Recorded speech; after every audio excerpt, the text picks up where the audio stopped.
Q2 को बोलते हैं बाय मॉलिक्यूलर एलिमिनेशन रिएक्शन। तो पहला पॉइंट आता है, लेकिन नोट करिए, द स्टीरियोकेमिकल रिक्वायरमेंट, ऐसा लिखिए, the stereochemical requirement for Q2 reaction is that both the departing group must be anti to each other. Stereochemical requirement for E2 reaction is that both the departing group must be anti to each other. ऐसा note कर लिया, must be anti to each other.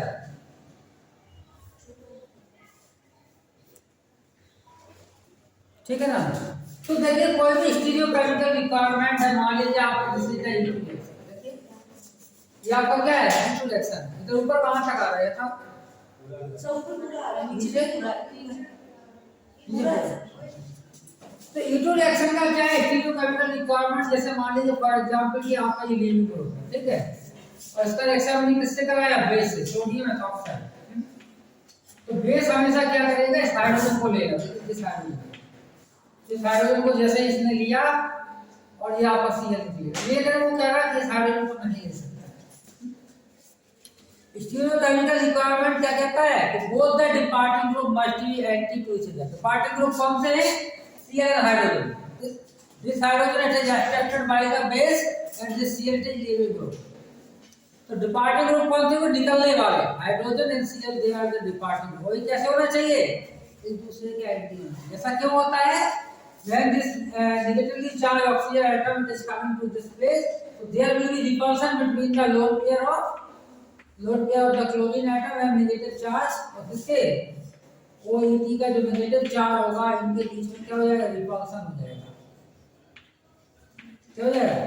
तो due to repulsion it is unable to attack from the front side, या हम कहेंगे it is unable to attack from the side of the chlorine atom. So stereochemical requirement is that both the departing group must be anti to each other। दोनों departing group कैसे होना चाहिए, एक दूसरे के एंटी होना चाहिए।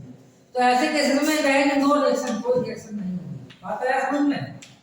अब हमने जो स्टीरियोकेमिकल रिक्वायरमेंट है उसके अनुसार बनाया, कैसा, दिस इज द Cl और दिस इज द हाइड्रोजन। देखिए अब क्या होगा कि हम एक दूसरे के एंटी है ये, तो कोई इसको अटैक करने में प्रॉब्लम नहीं होगी। नेगेटिवली चार्ज आपका ऑक्सीजन एटम है, ये बॉन्ड ऐसा टूटेगा और आपका ये कहां करेगा, यहाँ का अटैक किया और हाइड्रोजन ऐसा टूटा और Cl आपका ऐसा निकलेगा, ठीक है। तो this convert double bond plus EPOH में कन्वर्ट हो जाएगा, प्लस क्या हो जाएगा, NaCl। This Cl negatively charge Cl आएगा एंड दिस रिमेनिंग सोडियम पाइटर, they are making NaCl, ठीक है। तो this is the product, our elimination product. Elimination means after the elimination of the from atom or molecule from this reactant molecule we are getting eliminated products। so we are getting here क्या मिला, alkene। चलिए note करिए,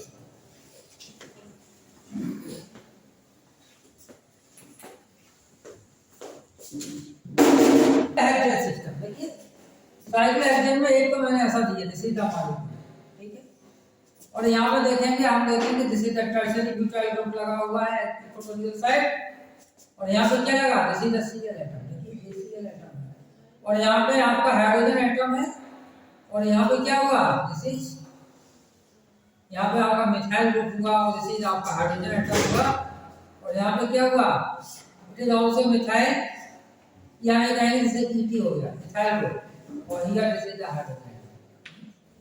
अब क्या हुआ, जिसका हमने base के साथ रिएक्शन कराया, OET है नहीं, तो नेगेटिवली चार्ज आपका ऑक्सीजन एटम होगा, वो आपकी हाइड्रोजन के नीचे नहीं। हमारे स्टीरियोकेमिकल रिक्वायरमेंट क्या होता है, Cl जो लीविंग ग्रुप है उसके एंटी वाले हाइड्रोजन को एक्सेप्ट करता है। तो यहाँ पे एंटी नहीं, एंटी में क्या स्थिति है, तो हम कहेंगे इस हाइड्रोजन को ये नहीं ले सकता और इस हाइड्रोजन को भी ये नहीं ले सकता, नहीं ले सकता ना। तो क्या होता है कि डिपार्टिंग ग्रुप जो भी होते हैं, they are the departing group, they must be anti to each other, एक दूसरे के कैसे होना चाहिए, एंटी होना चाहिए, 180 डिग्री एंगल पे होना चाहिए। तो ये कहेंगे ऐसे केस में नो रिएक्शन, कोई भी रिएक्शन नहीं होगी। मेरी बात है समझ में, नो रिएक्शन।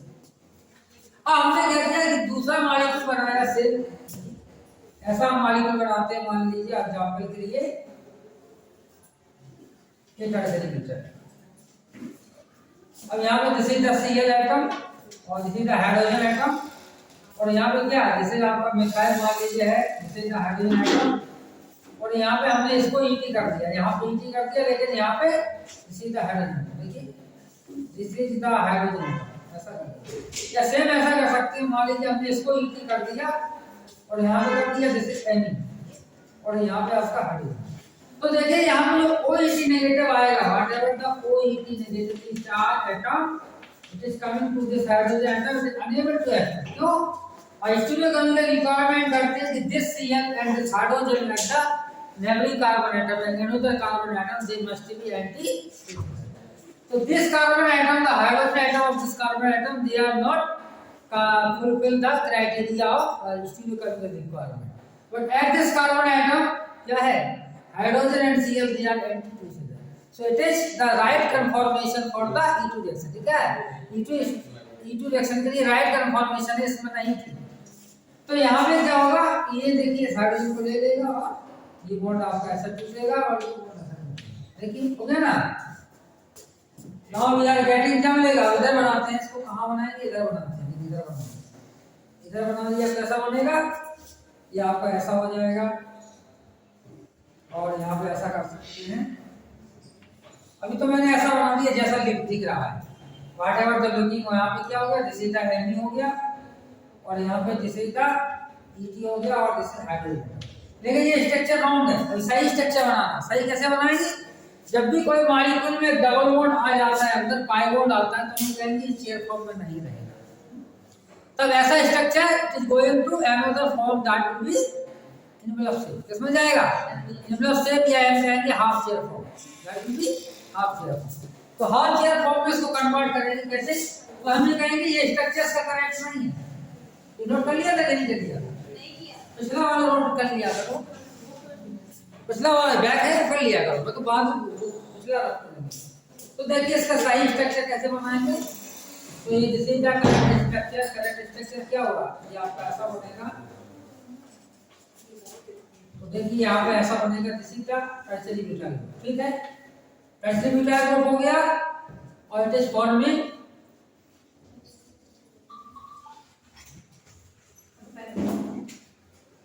हाइड्रोजन और this is the double bond, यहाँ पे क्या है Ni हो गया और यहाँ पे मान लीजिए आपका एक हाइड्रोजन रहेगा, एक और एक आपका Cl रहेगा, तो ये आपका करेक्ट स्ट्रक्चर है, ठीक है। इस हाइड्रोजन एंड Et हम ये कहेंगे एक आपका डाउन हो जाएगा, इसको हम डाउन लिख सकते हैं, दिस Et आपका डाउन हो जाएगा और this hydrogen above the plate, ऐसा लिखा सकते हैं कि this hydrogen above the plate, this Et is down the plate। So this base structure, dotted line they are representing this methyl group, this ethyl group is going below the plane, और this hydrogen is coming above the plane, ठीक है ना। इस हमारी जैसे the plane है, whatever the group or atom they are coming up, so they are the above the plane, they are represented by the dark line, whatever the group they are below the sides they are represented by the dotted line, और ठीक है ना। चलिए तो stereo chemical requirement क्या कहती है, for two reaction both the department of they must be down, ऐसे होना चाहिए एंटी। अब चलिए फिर आता है, हैदर नोट किया,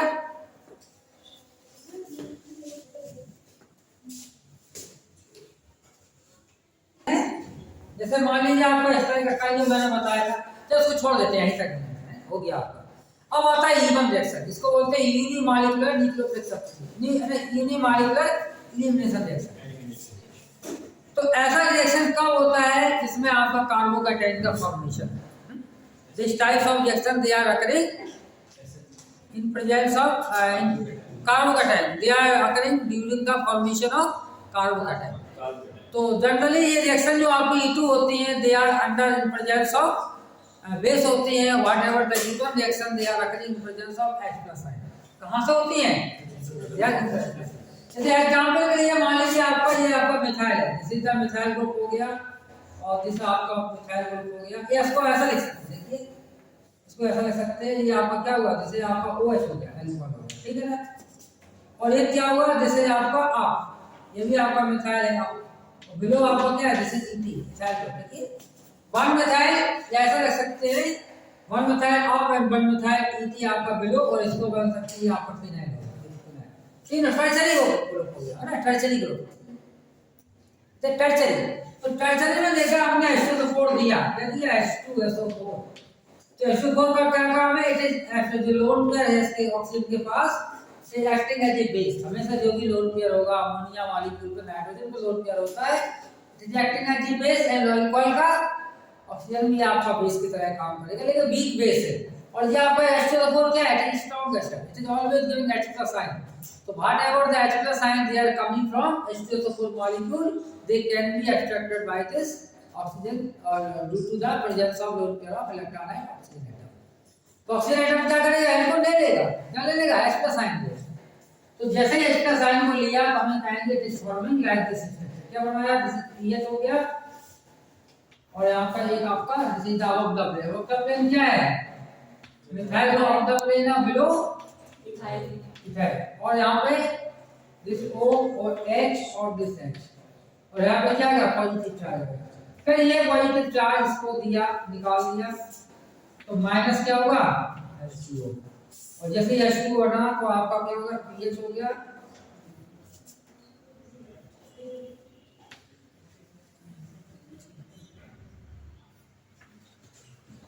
ये कार्बोकैटायन।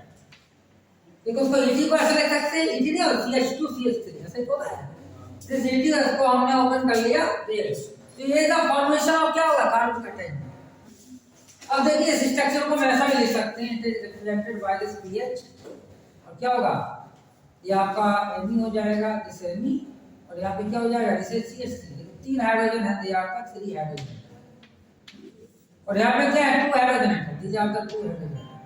और यहाँ मान लीजिए H+ आयन अगर यहाँ से गया, H+ आयन यहाँ से जा सकता है और यहाँ से, दो स्ट्रक्चर पॉसिबल है, क्या दो बनेंगे? मान लीजिए कहाँ से गया? It is going from this place, तो आपका बनेगा pH बनेगा, और क्या बनेगा? ये डबल बॉन्ड आपका ऐसा बन जाएगा ना, और यहाँ पे ये हो जाएगा Ne। और क्या बन सकता है? एग्जांपल के लिए मान लिया it is going from this side, this hydrogen atom in the form of H+ ion, तो इतना है क्योंकि इसको न्यूट्रल होना है, हाइपर कॉन्जुगेशन होता है। हाइपर कॉन्जुगेशन क्या लगेगा? whenever the positive charge at the neighboring carbon atom, the next hydrogen atom of the carbon atom that will be removed, that is coming in the form of H+ ion। कहां पे H+ ion की form में आएगा? तो 2 hyper conjugation structure of this 2 alpha hydrogen atom और 3 hyper conjugation structure of, तो stability तो अब एल्कीन का जब बनना है तो एल्कीन कौन सी स्टेबल होगी? यहाँ से जाएगा, इधर से जाएगा। वो तो ठीक है कि कंपैरेटिवली आपके बहुत सारे, इधर में आप 5 हाइपर कॉन्जुगेटिव है, दूसरा स्ट्रक्चर होगा तो उसमें 6 हाइपर कॉन्जुगेटिव स्ट्रक्चर होगा, तो हम ये देखेंगे जिसमें 5 से ज्यादा 6 होंगे तो वो ज्यादा स्टेबल होगा।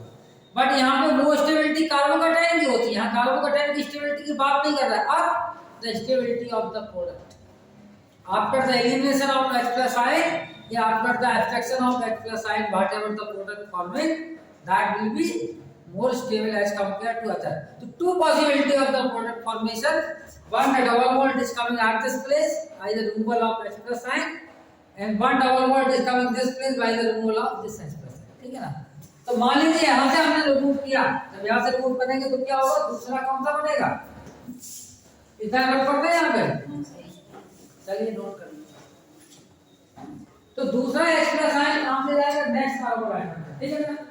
तो उधर से जाएगा तो ये प्रोडक्ट और हो जाएगा। तो हमें दोनों कंपेयर करना कौन सा ज्यादा स्टेबल है, ये बात है देखना है। फिर क्या बोल रहा आपको? मोर सब्स्टिट्यूटेड लेस सब्स्टिट्यूटेड ना, तो जिसमें मोर सब्स्टिट्यूटेड बनेगी कार्बन को स्टेबल।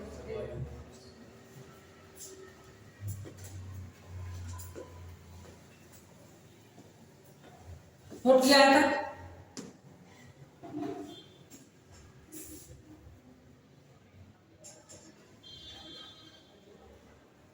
इसको रफ कर देते हैं। अब देखिए वो क्या कह रहा है, दूसरा पॉइंट आता है। तो मान लीजिए suppose the hydrogen atom it is going from this side, this hydrogen atom it is remove. ये कैसा होता है? रिमूव हो जाता है। तो when this hydrogen is coming out, बाहर आया, मान लीजिए दिस हाइड्रोजन एटम कहां गया? So this hydrogen due to the removal of this hydrogen atom, the negatively charged carbon atom is positive, they are making pi bond at this position. ठीक है ना? इसका स्ट्रक्चर क्या हो जाएगा? This is pH और ये आपका कैसा होगा? इसलिए आपका Ni हो जाएगा, ठीक है ना? और दिस इज आपका डबल बॉन्ड हो जाएगा और यहाँ पे क्या होगा? दिस इज और यहाँ पे क्या होगा? एक हाइड्रोजन। तो देखिए दो एल्कीन है, एक तो एल्कीन आपका ये होगा और एक एल्कीन कौन सा होगा? तो हमने बताया था एक रूल होता है, अभी बताया नहीं, दो होती है एल्कीन, एक होती है आपकी हॉफमैन एल्कीन, दूसरा कौन सी होती है? स्ट्रेटजम। तो स्ट्रेटजम जो एल्कीन होती है वो आपकी मोर स्टेबल होती है। मोर स्टेबल एल्कीन कब होती है? जब मोर सब्स्टिट्यूटेड होती है। देखिए यहाँ पे सब्स्टिट्यूशन कितना है? बॉन्ड सब्स्टिट्यूशन टू ट्राई, तो हम कहेंगे this is the try substituted. ये कैसी है? ट्राई सब्स्टिट्यूटेड एल्कीन है, ठीक है? ट्राई सब्स्टिट्यूटेड एल्कीन है। और दिस इज आपका 1 और 2, ये आपको कैसी di substituted, this is di substituted. Short में लिखते हैं डाई सब्स्टिट्यूटेड एल्कीन, शॉर्ट में लिख दिया, क्या हो गया? डाई सब्स्टिट्यूटेड एल्कीन, ठीक है ना? स्ट्रेटजम एंड हॉफमैन है। तो हमें कहेंगे इसमें ये एल्कीन का फॉर्मेशन होगा, ऐसा एल्कीन का नहीं होगा। जो आपकी लेस स्टेबल होती है उसका फॉर्मेशन नहीं होता, ये माइनर बनेगी। माइनर कितना? मान लीजिए एग्जांपल की जैसे दिल में 80% हो, ठीक, और ये कितनी होगी? 20 और 80 तो मैंने बताया है जनरल, हो सकता है कि कम ज्यादा हो, मैंने एक ग्राफ आइडिया अपने से बताया। लिटरेचर में ये नहीं कह सकते, इसका प्रूफ नहीं है मेरे पास 80 ही होगा या 20 होगा, लेकिन अपने से बताया कि ज्यादा होगी या ये कम होगी। तो डाटा कितना होगी? 80% होगी या आपकी 20%, ठीक है? तो डेटा आपका एग्जैक्ट नहीं है, लेकिन मेजर माइनर बता सकते हैं, दैट विल बी मेजर और दिस इज माइनर, ठीक है ना?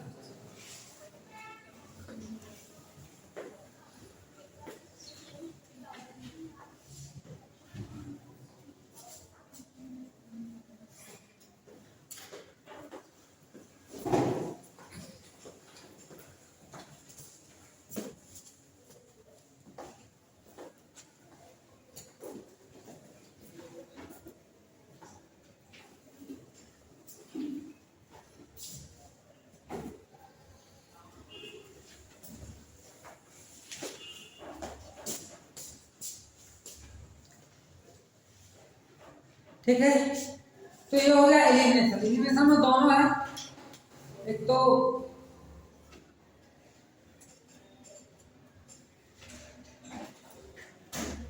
क्या होगा हमारा? कौन सा रिएक्शन हो गया? सब्स्टिट्यूशन।